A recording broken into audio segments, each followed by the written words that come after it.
Well, I guess I should just start with that. My parents were immigrants to this country.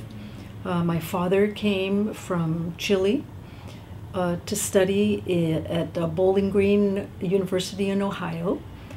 He was recruited by a professor who met him at a youth conference when my father came up from Chile to the United States to attend a young writers conference because he was a young writer.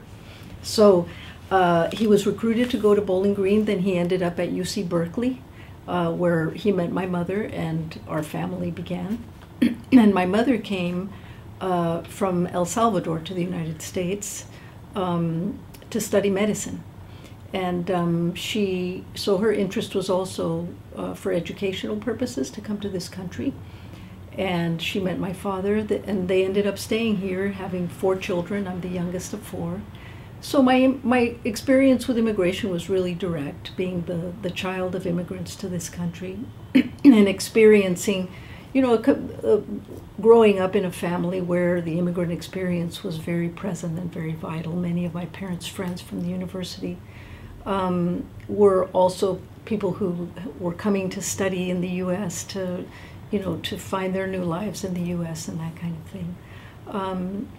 And I would say, just so that I don't go on and on and on about immigration, because I think that's really my originating connection to immigration. Of course, since then I worked in, my primary career has been in broadcasting. And so one of my beats as a reporter, I was a radio reporter for more than 20 years. And so my work as a reporter was covering issues, because I speak Spanish fluently, I often covered issues having to do with the Hispanic community, and so consequently having to do with the immigrant community as well. So as I was doing my work, immigration was one of my beats as I worked. And then I came to this organization because I decided to shift my work away from the actual practicing of journalism in the field to working on communications more broadly.